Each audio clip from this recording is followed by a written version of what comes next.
ॐ भूर्भुवस्वः तत्सवितुर्वरेण्यं भर्गो देवस्य धीमहि धियो यो नः प्रचोदयात्। गीता कृष्ण नीति की ये 6वीं कक्षा है और आज से हम गीता के दूसरे अध्याय को आरंभ करने जा रहे हैं। इसका जो विषय है सांख्य योग है। इसमें क्षात्र धर्म का उपदेश दिया गया है और आत्मा की अमरता का संदेश दिया गया है। बहुत ही महत्वपूर्ण ये अध्याय है दूसरा। तो दूसरे अध्याय का आरंभ होता है संजय के वचन से। संजय उवाच, संजय कहता है, क्या कहता है?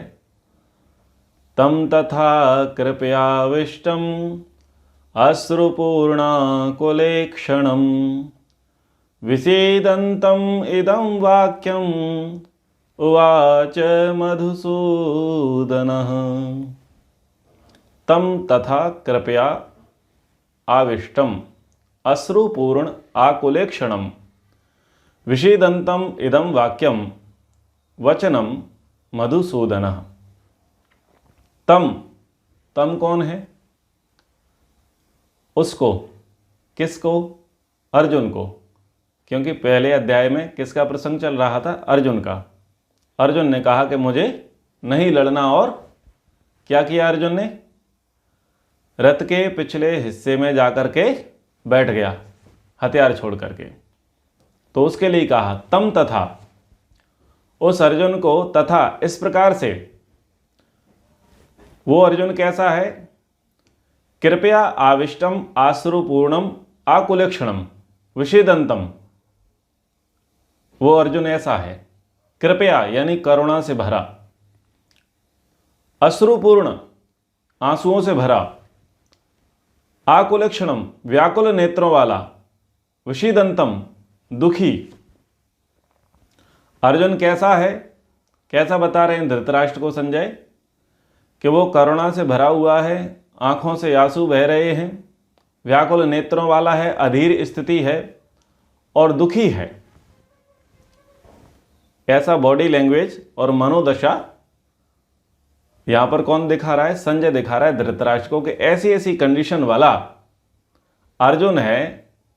उसके लिए इदम वाक्यम मधुसूदनः, यह वाक्य बोला। तो इदम वाक्यम इदम शब्द लगा करके यहां पर उस वाक्य पर जोर दिया जा रहा है। और क्या कहा कि मधुसूदनः, मधुसूदन ने क्या बोला? तो कुछ आगे के श्लोकों में मधुसूदन शब्द का अर्थ, शब्द का प्रयोग है। मधुसूदन शब्द यहां पर अर्जुन के, कृष्ण जी के लिए प्रयोग किया गया है। तो बाद के श्लोकों में समझना बेहतर है, अभी के श्लोक में समझ लें। मधुसूदन मधु नाम का एक राक्षस था, एक मायावी था, बहुत बड़ा सरगना था। उसका वध किया था कृष्ण जी ने, इसलिए कृष्ण जी का नाम पड़ा मधुसूदन। कोई आप बड़ा काम कर दो, जिस काम को करने के लिए बहुत सारे लोग सोच भी ना सकें, और ऐसा साहसिक कदम आप उठा लो, साहसिक कार्य आप कर लो, तो उस कार्य को आपके नाम के साथ जोड़ दिया जाता है। ठीक है, इसलिए वहां पर मधु, क्योंकि वो सामान्य दैत्य नहीं था, सामान्य राक्षस नहीं था। यहां दैत्य और राक्षस का अर्थ वो मत मानिए जैसे टीवी में दिखा दिए जाते हैं, लंबा चौड़ा, बड़े दांत वाला, सींग वाला, वो नहीं। इसको बोलते हैं दैत्य और राक्षस का अर्थ मानो आप सरगना। चलो मैं आज के वर्तमान के दैत्य और राक्षसों का नाम लो, जैसे Osama bin Laden, Abu Salem, Dawood Ibrahim, ये बड़े बड़े नाम हैं ना, कुख्यात लोग हैं, फेमस लोग हैं, जिनका आतंक की दुनिया में राज्य है, बड़े लोग हैं। तो ऐसे लोगों को मारने से पहले लोग 1000 बार सोचते हैं कि क्या इनसे टक्कर ले पाएंगे, क्या इनको मार पाएंगे, क्योंकि वो बड़े पावरफुल होते हैं। तो जो उनको मार देता है, जो उनसे टक्कर लेता है, जो उनको पराजित करता है, तो उसकी सिर पर जीत का सेहरा बनता है, सारा क्रेडिट दे दिया जाता है ना। इतनी सरकारें आईं और गईं, लेकिन धारा 370 और 35 ये तो नहीं हटाता ना। तो ये काम कैसा था? ये अद्वितीय काम था, अप्रतिम कार्य था। तो इसका सेहरा किसके सिर पर बंधा? मोदी जी के पर। तो ये सुनहरे स्वर्णिम अक्षरों में लिखा जाएगा कि ये किसके कारण हुआ। सरदार वल्लभ भाई पटेल, 500 से अधिक रियासतें थी, खंड खंड में बटी हुई थी, उनको अखंड किया। तो ये काम केवल वही करने वाले थे और किसी का सामर्थ्य नहीं था। यानी ऐसा कार्य कर देना जिस कार्य को करने के लिए बहुत सारे लोग स्वप्न में भी ना सोच सकें। अप्रतिम, अविश्वसनीय, अतुलनीय जो कार्य कर बैठे। तो मधुसूदन, जो मधु नाम का जो राक्षस था, वो कोई सामान्य राक्षस नहीं था, सामान्य व्यक्ति नहीं था। वो बहुत खूंखार, बहुत उसकी टेरिटरी, उसका साम्राज्य बहुत लंबा चौड़ा था। उसको श्री कृष्ण जी ने मारा था। तो धृतराष्ट्र को एक प्रकार से संकेत कराना चाह रहे हैं कि कौन बोल रहा है। बोले मधुसूदन बोल रहे हैं। क्या बोल रहे हैं? बोले कौन आ रहा है? वो आ रहा है जिसने 370 हटा दी, 35 हटा दिया, राम मंदिर बनवा दिया, वो आ रहा है। एक वजन दिया जाता है ना बात में, समझ पा रहे हैं ना आप लोग? एक विशेषण लगा दिया जाता है, वजन दिया जाता है, भाई कौन आ रहा है, तो उसका विशेषण दे दिया जाता है। तो यहां पर मधुसूदन कहा, धृतराष्ट्र को कहना चाहते हैं कि मधुसूदन बोले। कोई ग्वाला नहीं बोला, यदुकुल का व्यक्ति नहीं बोला, अर्जुन का मित्र कृष्ण नहीं बोला, मधुसूदन बोला है। तो मधुसूदन यदि अब बोलेंगे तो फिर कुछ बड़ी बात बोलेंगे, कोई छोटी मोटी बातें नहीं बोलेंगे। तो मधुसूदन क्या कहते हैं वो सुनिए। श्री भगवान उवाच श्री कृष्ण उवाच। तो श्री कृष्ण जी क्या कहते हैं? कुतस्त्वा कश्मल इदम विषमे समुपस्थितम अनार्यजुष्टम अस्वर्ग्यम अकीर्तिकर अर्जुन। कुतस्त्वा कश्मल इदम विषमे समुपस्थितम अनार्यजुष्टम अस्वर्ग्यम अकीर्तिकरम अर्जुनम। तो इस श्लोक के बहुत सारे शब्द ऐसे हैं जो आपको झकझोर करके रख देंगे। दूसरा श्लोक और तीसरा श्लोक बड़ा अद्भुत है, एक एक शब्द में वहां बल है। तो पहला शब्द क्या है? कुतस्त्वा। कुतः यानी कहां से, त्वा यानी तुझे, कश्मलम कहां से तेरे अंदर ये मल, ये गंदगी, ये दोष, ये मोह कहां से आ गया? आश्चर्य की बात थी कृष्ण जी के लिए। कहां से आ गया भाई? तू तो ऐसा नहीं था। तेरा इतिहास तो एकदम ब्राइट रहा है, अद्भुत रहा है। तेरा वर्तमान भी अद्भुत है और तेरा भविष्य भी अद्भुत होने वाला है। लेकिन वर्तमान में कुतस्त्वा कश्मल एकदम, ये मोह कहां से आ गया कि मैं नहीं लड़ूंगा, ये मेरे भाई हैं, चाचा हैं, ताऊ हैं, गुरु हैं, आचार्य हैं, ऐसी बातें कर रहा है तू। ये मोह कहां से आ गया? और फिर क्या कहा? विषमे समुपस्थितम। विषम और सम दो शब्द प्रयोग होते हैं ना।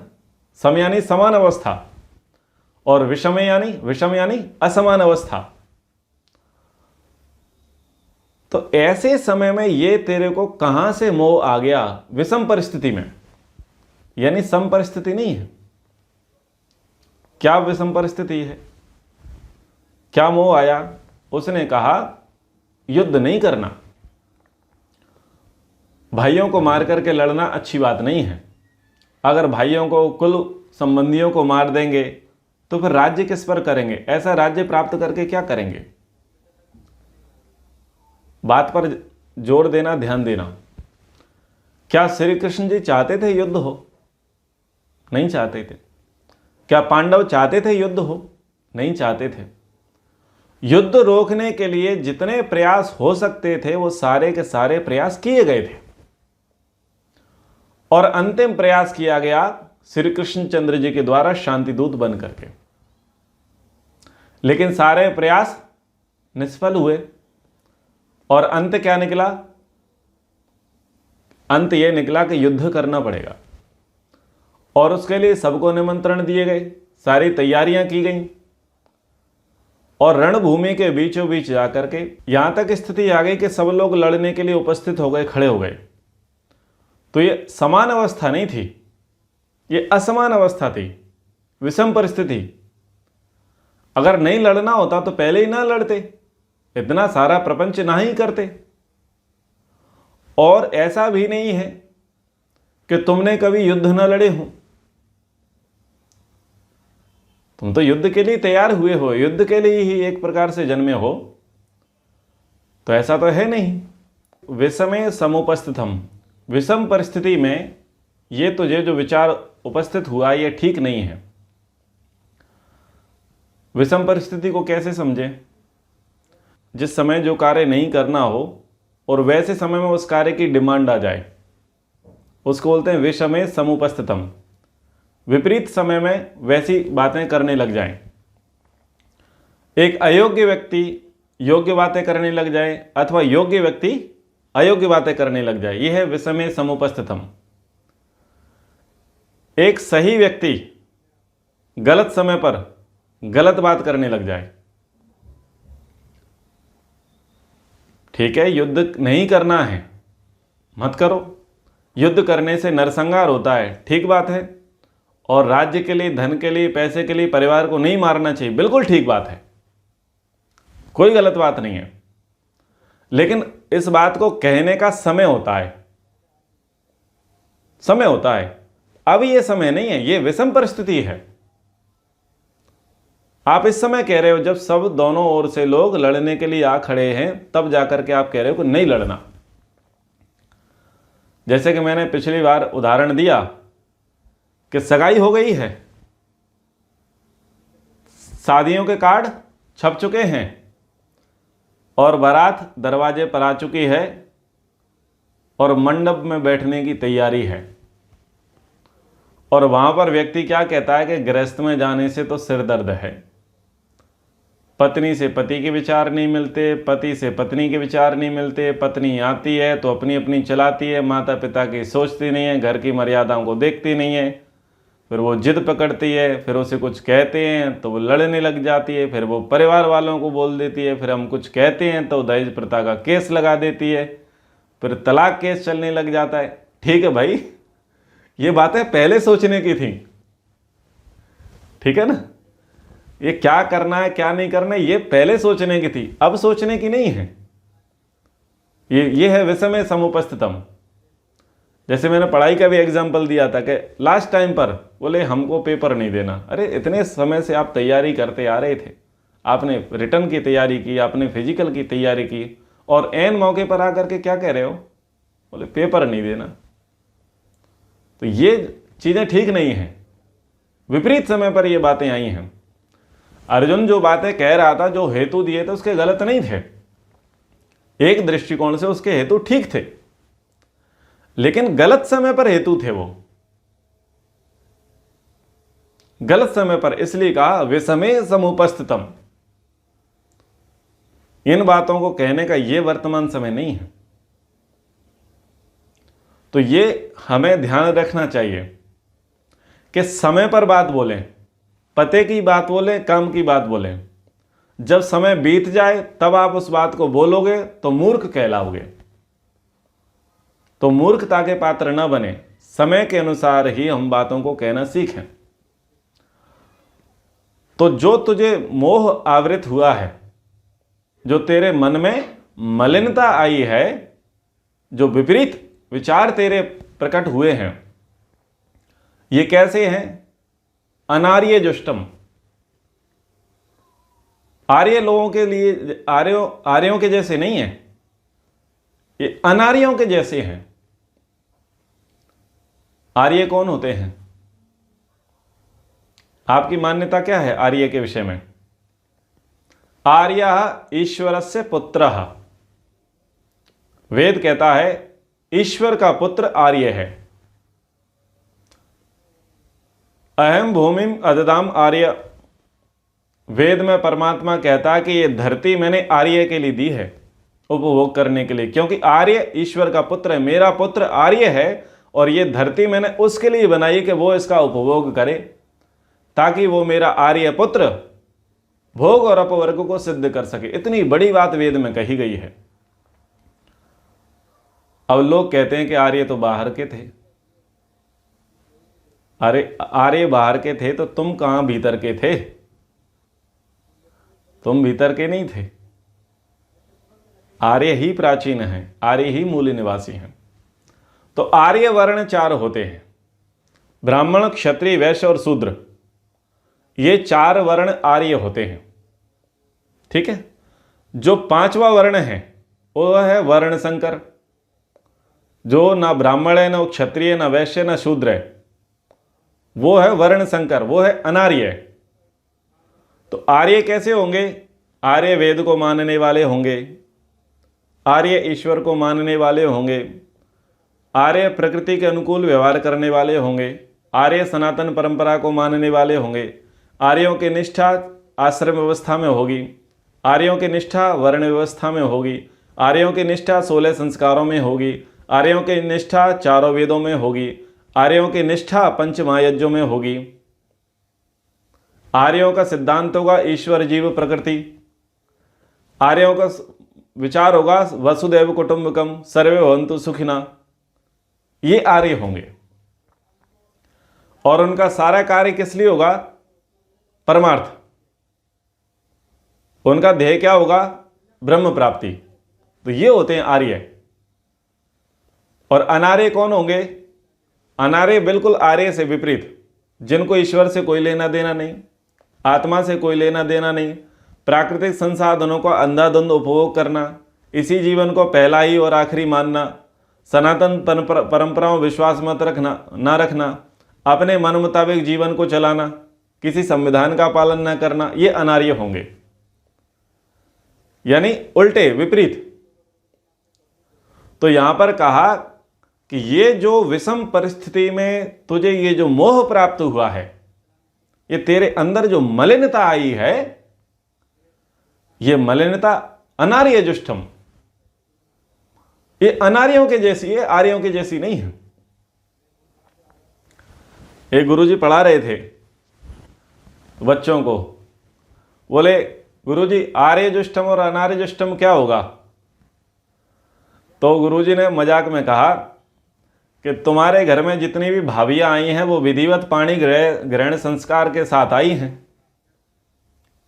तुम्हारे यहां जितनी भाभियां आई हैं वो शास्त्रीय पद्धति से अग्नि को साक्षी मान करके फेरे लेकर के आई हैं, समाज की मंजूरी से आई हैं। यह है आर्य जुष्टम। और अनार्य जुष्टम कि तुम भगा के ले जाओ किसी को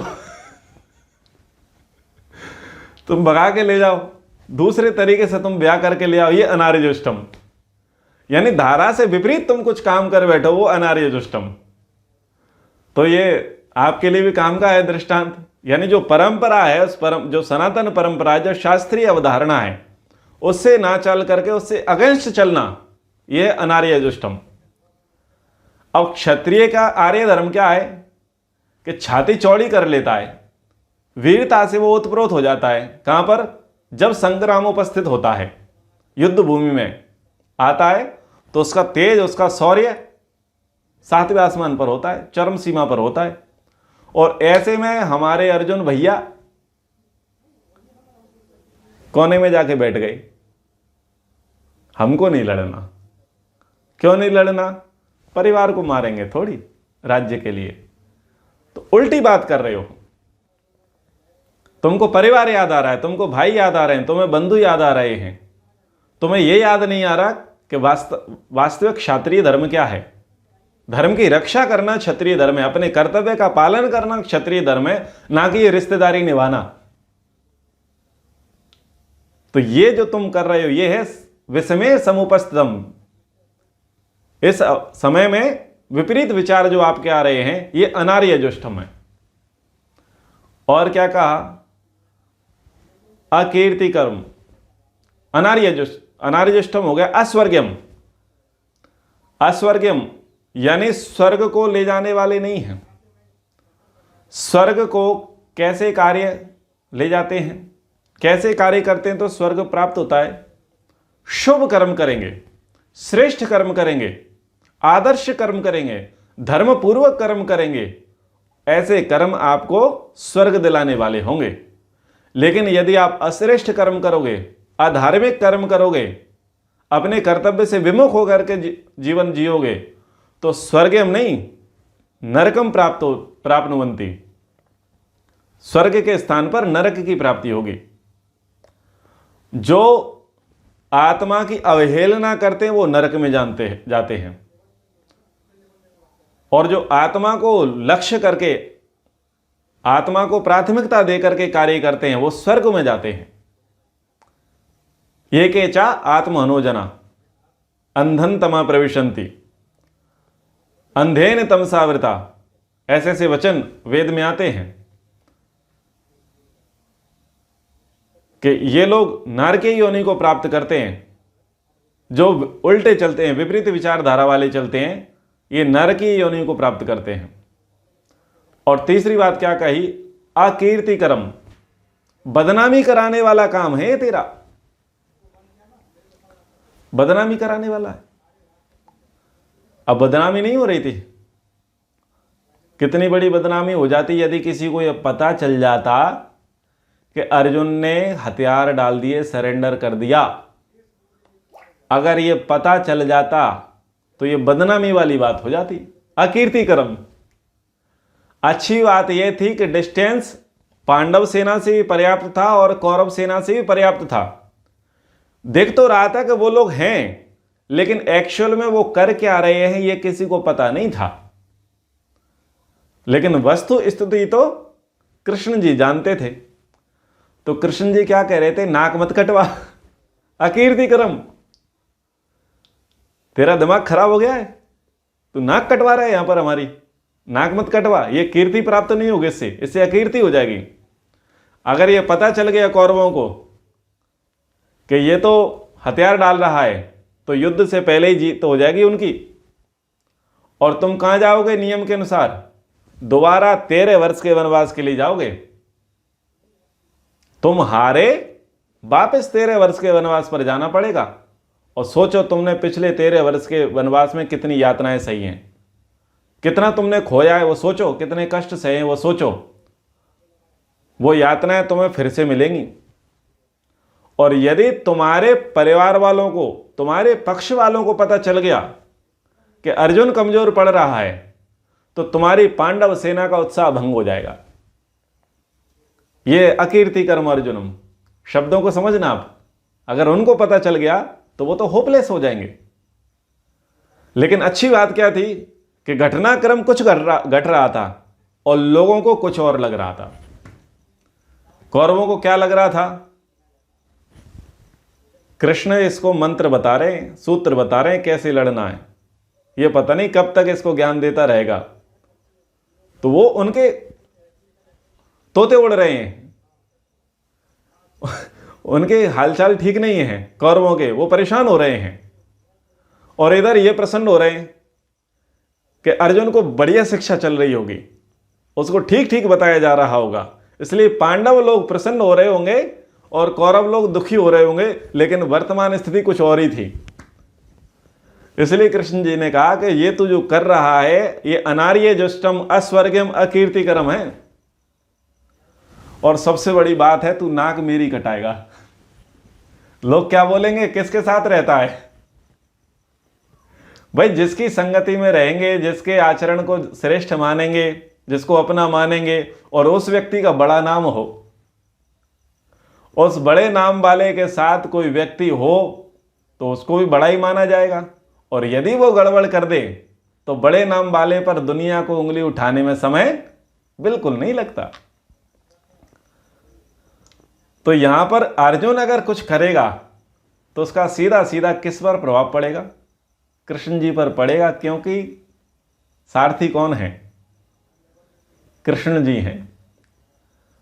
और यदि कृष्ण जी से ना संभाला गया तो फिर किसी के संभाले बात संभलेगी नहीं। अर्जुन को समझाने वाला, संभालने वाला कौन है? केवल कृष्ण जी है। तो वहां तो बहुत बड़ी प्रेस्टीज पॉइंट है, बहुत बड़ी परीक्षा की घड़ी है। जैसे आप लोग अपने बच्चों को समझाएं, सिखाएं और उनको एप्रिसिएट करें, प्रोत्साहित करें, और वो भी अपना पुरुषार्थ दिखाएं और कोई बड़ा कार्य करने के लिए तैयार हो जाएं और कई बड़े काम कर दें, तो उसमें क्या आपकी प्रसिद्धि हो और आपके बच्चों की प्रसिद्धि हो, आपका एक स्टैंडर्ड सेट हो गया है। लेकिन कोई एक बड़ा कार्य हो और उस बड़े कार्य से आपसे ही उम्मीद रखी जाए कि ये तो केवल आप ही कर सकते हैं और कोई नहीं कर सकता, और एन मौके पर यदि आप उम्मीदों पर खरा उतरो तो लोग, वो तो बोलो, लोग आपके पुतले जलाएंगे कि नहीं जलाएंगे? क्रिकेट होता है ना, वर्ल्ड कप होता है, तो जब देखते हैं कि इसने ज़्यादा सेंचुरी मारी हैं, ज़्यादा विकेट्स लिए हैं, अच्छी फील्डिंग करते हैं, तो लोगों की उम्मीद बढ़ जाती है।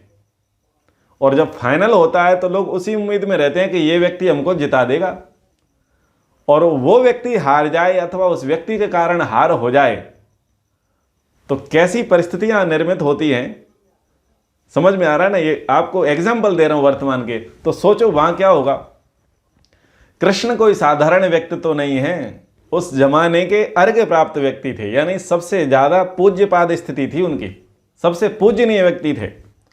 और सबसे पूजनीय व्यक्ति का उस जमाने का सबसे खतरनाक मित्र खड़ा है अर्जुन, जिसके नाम सुनते ही लोग कांपते थे, डरते थे,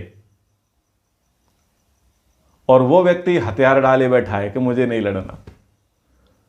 तो यहां तो वही बात थी ना कि केवल तू खुद की नीची नहीं करा रहा, खुद की बदनामी नहीं करा रहा, यहां तो तू मेरे नाम को भी कलंकित कर देगा। अरे ये तो अनार्य जुष्टम अस्वर्गम अकीर्तिकरम अर्जुन कार्य है।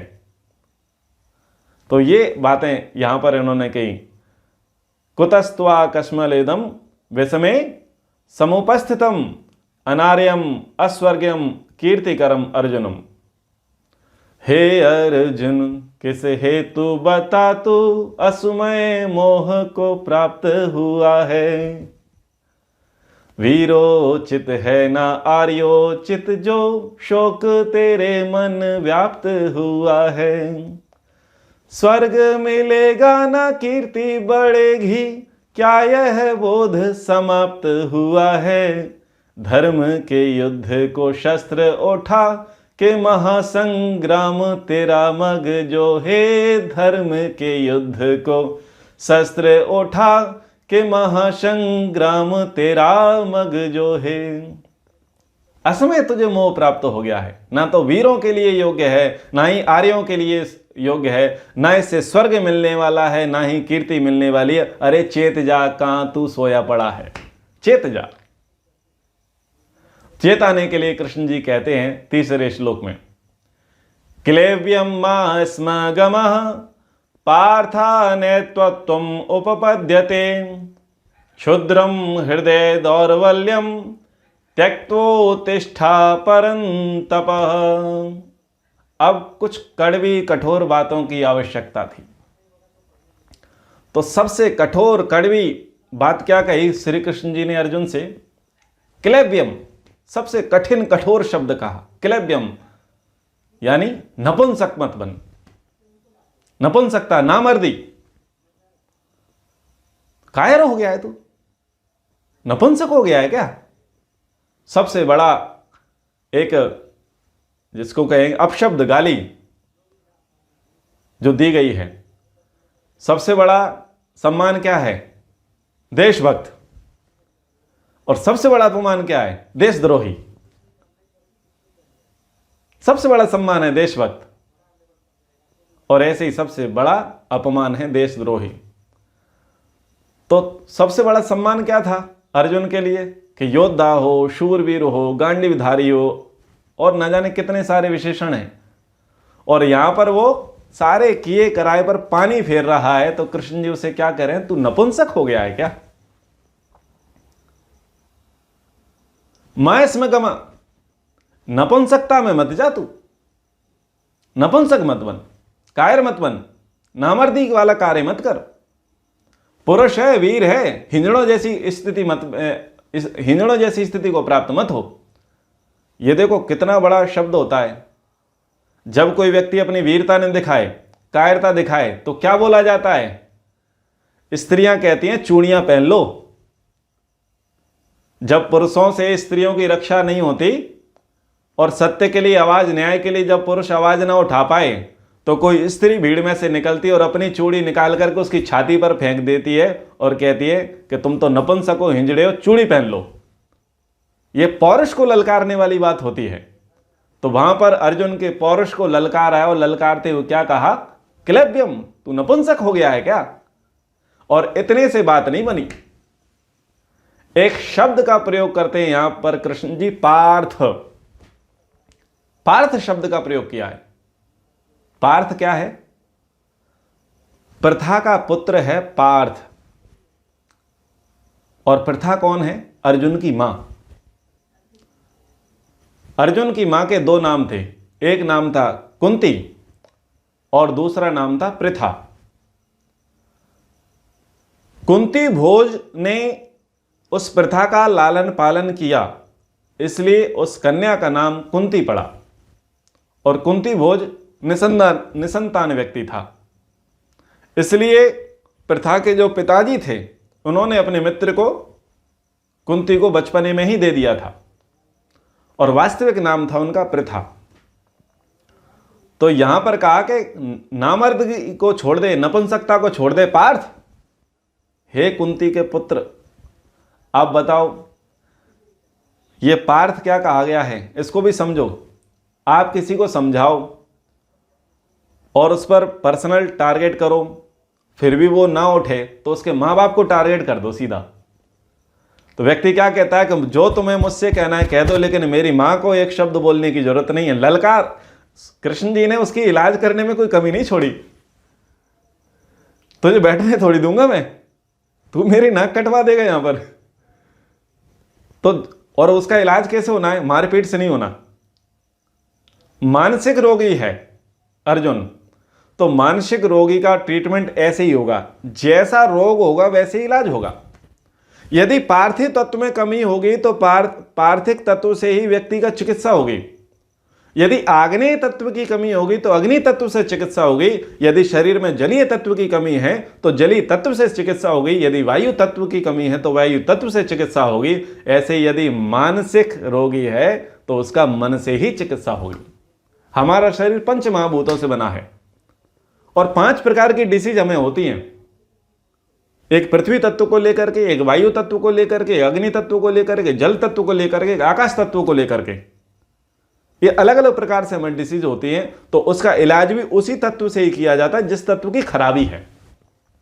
जैसे मान लो चमड़ी जल जाए, स्किन जल जाए, तो ये पृथ्वी तत्व है ना, तो पार्थिव तत्व से इसको ठीक होगा, यानी लेपन करना पड़ेगा, मरहम लगाना पड़ेगा, तो वो पृथ्वी तत्व, पृथ्वी से पृथ्वी मिलेगा। तो जिस जगह पर वो खराबी आई है उसको उसी तरीके से ठीक किया जाएगा। हमारे प्राचीन ऋषि क्या कहते थे कि जो राज्य में जो महामारी फैली है उस राज्य की वनस्पति में ही उस महामारी की दवाई है। ये नियम है। तो चूंकि मानसिक रोगी, मानसिक रोगियों का इलाज कभी भी दवाइयों से नहीं हो सकता। मानसिक रोगी का इलाज मानसिक स्थितियों से ही होगा। तो यहां पर उसके पौरुष को ललकारते हुए क्या कहा? हे प्रथा के पुत्र, तू नपुंसक मत बन। अब प्रथा क्यों कहा? प्रसंग यह था कि शांति दूत बनकर के जब कृष्ण जी गए और जब सारी संभावनाएं समाप्त हो गई तो अंत में वो अपनी बुआ कुंती से मिलने गए कि चलो बुआ जी को दंडवत प्रणाम तो करके आए। उन्होंने कहा कि बुआ जी, सारी समस्याएं जस की तस बनी पड़ी हैं, मेरे सारे प्रयास निष्फल हुए और धृतराष्ट्र के दुष्ट दुर्योधन ने, धृतराष्ट्र के पुत्र दुष्ट दुर्योधन ने युद्ध के अतिरिक्त कोई दूसरा मार्ग नहीं छोड़ा है। अब बताओ, मैं जा रहा हूं, अपने लालों से कुछ कुशल क्षेम कहनी हो तो कह देना, बताओ क्या कहूं जा करके। तो कुंती क्या कहती हैं? यदर्थम क्षत्रिया सूते तस्य कालो अयम आगतः। क्षत्रियां जिस दिन के लिए पुत्रों को जन्म देती हैं, क्षत्रियाणी जिस समय के लिए, जिस दिन के लिए पुत्रों को जन्म देती हैं, अर्जुन और भीम से कह देना कि वो दिन आ गया है। ये बात कह करके वहां से विदा करती हैं। वहां बहुत बड़ा उपदेश, एक प्रसंग होता है माता पुत्र का, उस उपदेश का स्मरण कराते हुए बोलते हैं कि सारा स्मरण सुनाना युधिष्ठिर को, नकुल को, सहदेव को, सबको, और अंत में भीम और अर्जुन से स्पेशली कहना कि क्षत्रिय जिस दिन के लिए कोख में बच्चे को रखती हैं और जिस दिन के लिए वो पैदा करती हैं, वो दिन आ गया। सार्थक कर देना इस बात को। तो इसलिए वहां पर कहा क्लैब्यम मां स्म गमा पार्थ, हे प्रथा के पुत्र, हे कुंती के पुत्र, हे वीर छत्राणी के पुत्र, जिसने बड़े ही कठिन तपस्या के साथ तुम लोगों को पाला हो, हे ऐसे कुंती के पुत्र, तू नपुंसक मत बन, नपुंसक मत बन। तो यदि व्यक्ति के अंदर कमजोरी आ जाती है तो उसे ललकारो, उसके मूल को ललकारो। अगर उसको ललकारने से बात नहीं बनती तो उसके मूल को ललकारो, उसके कुल को ललकारो, उसकी जाति को ललकारो, उसकी भाषा को ललकारो, उसके देश को ललकारो, वो उठ खड़ा हो जाएगा, तिलमिला जाएगा।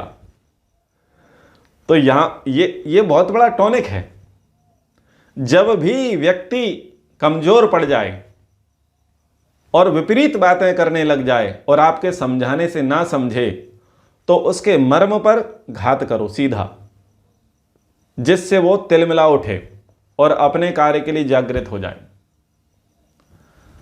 जब क्रांति का बिगुल बज रहा था, उस समय बहुत सारे क्रांतिकारी क्रांति के लिए काम कर रहे थे, लेकिन कुछ लोग ऐसे थे जिनके अंदर स्वावलंबन नहीं था, स्वदेशी नहीं था, स्वराज्य नहीं था, स्वतंत्रता प्राप्ति के लिए कोई विशेष उत्साह नहीं था, बस अपनी जिंदगी चला रहे थे और अंग्रेजों के तलवे चाट रहे थे, जगाने से भी नहीं जग रहे थे। सुनने में आता है कि 1857 की क्रांति से पूर्व एक रेजिमेंट में मंगल पांडे कार्य किया करते थे। उस समय चर्बी के कारतूस वाला प्रसंग आया था, तो जब तक वो उनके चाटुकारिता कर रहे थे, उस फौज में भर्ती थे और अपने हिंदू, अपने भारतीयों को मार रहे थे, तब तक तो कोई बात नहीं थी, क्योंकि उन्हें तो अपना काम करना था और गुलामी की जीवन चलाना था। लेकिन जब ये प्रसंग आया कि तुम जिन कारतूसों को मुंह से चबा करके फेंकते हो, उन कारतूसों में गाय की चर्बी है, तो ये बात मंगल पांडे को चुभ गई। और एक दूसरे प्रसंग में आता है कि जब अपनी छावनी से लौट करके मंगल पांडे आ रहा था, एक सन्यासी ने कहा कि अंग्रेजों की चाटुकारिता करते हो और भारत माता बंदी पड़ी है, तुम कैसे उसके पुत्र हो। तो ये प्रसंग भी सुनने को आता है। लोग बताते हैं कि वो सन्यासी उस समय दयानंद थे। तो वो चीजें क्या थी, वो चोट करने वाली थी, उससे वो जागृत हो गए। तो ऐसे कई प्रसंग आते हैं, जैसे सुभाष चंद्र बोस जी ने कहा कि तुम मुझे खून दो, मैं तुम्हें आजादी दूंगा। तो कुछ चीजें ऐसी होती हैं कि तुम कर दो। तो मूल के लिए जगाना होता है। जब व्यक्ति व्यक्तिवाद में फंस जाए, अपना अपना देखने लग जाए, तो व्यक्ति अगर उससे ना जागृत हो कि भैया उसको कहें कि तू व्यक्तिवाद से उठ जा, लेकिन जब व्यक्ति को समष्टिवाद की दुहाई दी जाए तो व्यक्ति उठ खड़ा होता है। आज व्यक्ति इसमें लगा है कि पैसे कमाने में लगा है, नौकरी धंधा व्यापार करने में लगा है, दुकान बिल्डिंग भवन बनाने में लगा है, लेकिन वो ये नहीं देख रहा है कि हिंदू घट रहा है। तो जब उसको बोलेंगे खुद के लिए कि बेटा कुछ चीजें हिंदुओं के लिए दे, ये दे, वो दे, तो पता नहीं उसकी कितनी समझ में आएगा, कोई पता नहीं है। लेकिन जब वो पूरा इतिहास बताया जाएगा उसे कि देख कैसे कैसे हिंदू घट गए, कैसे कैसे देश बट गया और इनकी भविष्य में क्या योजना है, आप सोच लो। कल तुम अपने बच्चों को मुसलमान बनाना चाहते हो, हिंदू बनाना चाहते हो, तो हिंदू राष्ट्र के लिए खड़े हो जाओ। तो जब उसको मुद्दे की बात कही जाएगी, मूल की बात कही जाएगी, तो वो भी उठ खड़ा होगा। तो जब व्यक्तिवाद में व्यक्ति जीवन जीता है, इंडिविजुअल लाइफ उसकी चलती है, तो वो कभी जागता नहीं है। लेकिन जब उसको मूल पर चोट मारते हैं तो व्यक्ति जाकर के खड़ा हो जाता है। तो ये बात भी यहां पर सीखने की है। क्लैब्यम मां स्म गमः पार्थुम ना एतत् त्वयि उपपद्यते, ये तेरे लिए ठीक नहीं है। ना एतत् त्वयि उपपद्यते, हे प्रथा के पुत्र, हे वीर छत्राणी के वीर पुत्र, तू नपुंसक जैसा बन गया है, तू कायर कंजूस हो गया है, तू नामर्दगी दिखा रहा है, ये तेरे लिए इस समय विषमे समुपस्थितम, जब युद्ध आरंभ हो गया है और शंखनाद हो चुका है, ऐसे बीच में तू ये कह रहा है कि नहीं लड़ूंगा। अरे तू जीते जी अपने भाइयों के सर कटवा रहा है, तू सबको गुलामी की बेड़ी में बांध देगा, तूने हथियार डाल दिए, सब तेरे ही भरोसे पर युद्ध करने के लिए खड़े हैं। अगर ये बात युधिष्ठिर कहते तो थोड़ी देर के लिए हम समझ जाते कि वो तो कोमल हृदय के हैं, लेकिन तुम ये कह रहे हो, ये जमती नहीं है बातें। अब क्या कहते हैं दूसरी पंक्ति में, ध्यान दीजिए, क्षुद्रम हृदय दौर्बल्यम, हृदय की दुर्बलता। ये हृदय की दुर्बलता ही है कि जब व्यक्ति के अंदर नपुंसकता आ जाती है। नपुंसकता क्या आ जाती है? हमें क्या करना, हमने अकेले ने ठेका लिया है गली का, मोहल्ले का, स्ट्रीट लाइट को सुधारने का, मेन गली के गेट लगाने का, नगर पालिका को फोन करने का हमने ठेका लिया है। और ये लोग जो झगड़ा कर रहे हैं, ऊधम कर रहे हैं हमारी कॉलोनी में, तो हमने ठेका लिया है का, हम क्यों करें, और मेरे अकेले के करने से क्या होगा। ये है नपुंसकता। और ये नपुंसकता व्यक्ति के अंदर क्यों आती है? हृदय दौर्बल्यम, हृदय की दुर्बलता के कारण आती है। कोई व्यक्ति जा रहा था, एक्सीडेंट हो गया, अरे चलो चलो मत उठाओ मत उठाओ, क्यों? अरे पुलिस केस आ जाएगा, क्यों पच्चड़ में पड़ना। यह है हृदय की दुर्बलता। आपके अंदर नपुंसकता आ गई, आपने मानव धर्म नहीं निभाया। अरे सामने वाला व्यक्ति घायल पड़ा है, उसको चिकित्सा की आवश्यकता है, उसको सहायता की अपेक्षा, लेकिन आपने फोटो बनाया, वीडियो बनाया और इंस्टाग्राम पर पोस्ट किया और चलते बने, इतने में आपकी जिम्मेदारी पूरी हो गई। यह है हृदय की दुर्बलता। लेकिन यहां पर कैसी हृदय की दुर्बलता है? क्षुद्रम, नीच, अधम, खोटी। सामान्य दुर्बलताएं तो समझ में आती हैं, लेकिन श्री कृष्ण जी ने यहां पर तुच्छ, क्षुद्रम, तुच्छ, दोयम दर्जे की दुर्बलता वहां पर कहा कि तू तो दोयम दर्जे का दुर्बल हो गया है। सामान्य दुर्बल तो समझ में आते हैं कि जिनके अंदर कमजोरी आ जाती है किसी कारण, किसी को पुत्र दिखता है, किसी को नौकरी दिखता है, किसी को व्यापार दिखता है, किसी को धन दिखता है, किसी को पद पाना होता है, तो वो कमी उसकी समझ में आती है। लेकिन तुझ में ऐसी कमी कहां से आ गई? तू तो ऐसा नहीं है, क्षुद्र, ये तो तुच्छ है।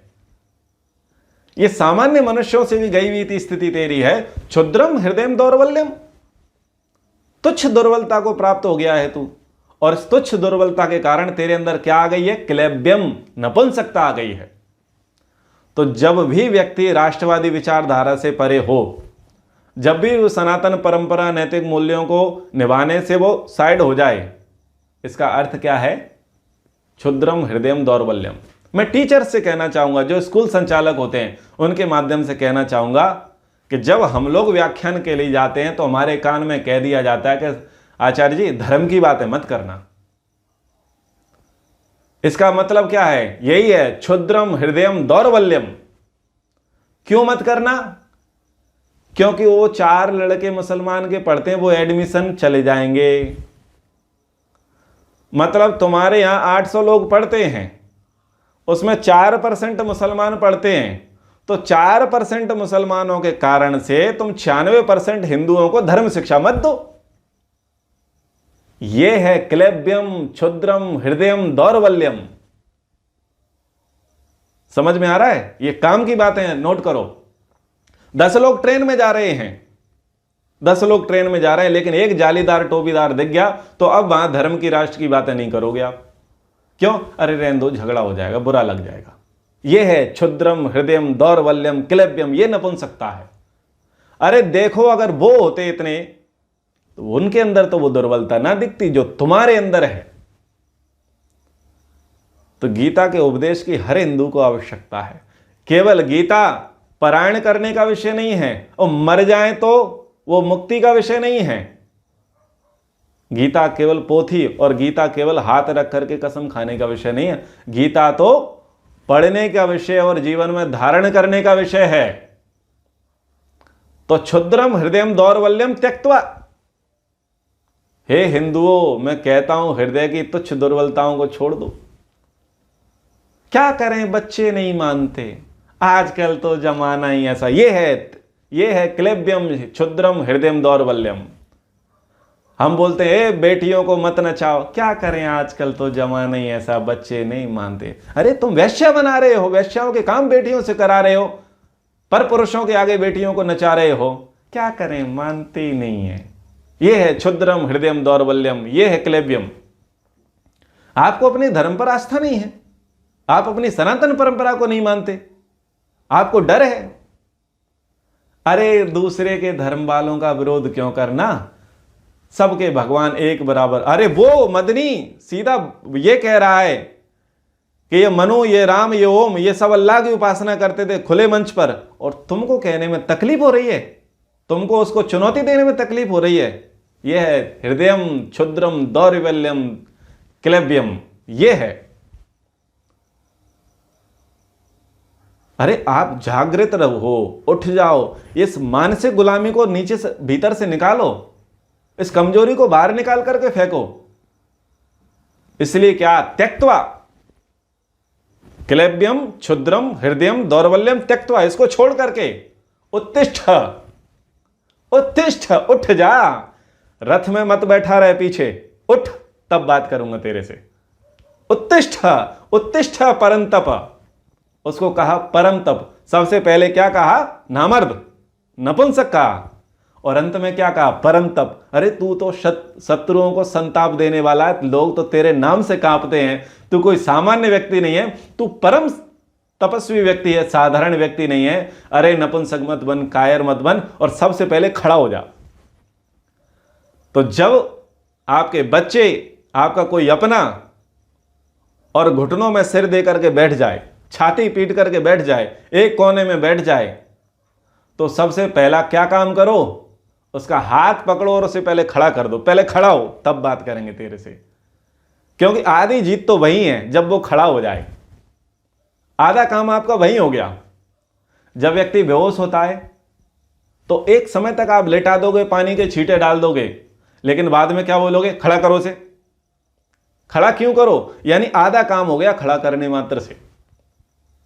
तो जब ऐसे कोई कोना पकड़ के बैठ जाए तो उसे सचेत कर दो, खड़ा कर, खड़ा हो जा पहले। उत्तिष्ठ परम तप। अरे तू तो, तेरे नाम से लोग कांपते हैं, तू शत्रुओं को संताप देने वाला है, और आज तू युद्ध भूमि में शत्रुओं को देख करके भीगी बिल्ली बन रहा है। तेरे अंदर ये नपुंसकता कहां से आ गई। क्लेब्यम मा स्म गमः पार्थ नेत्वत्वम उपपद्यते क्षुद्रम हृदय दौर्बल्यम त्यक्त्वोत्तिष्ठ परंतप। तो ये 3 श्लोक हमने आज की कक्षा में लिए हैं। आगे अन्य श्लोकों पर विचार करेंगे। कक्षा को यहीं पर विराम करते हैं। इति ओम।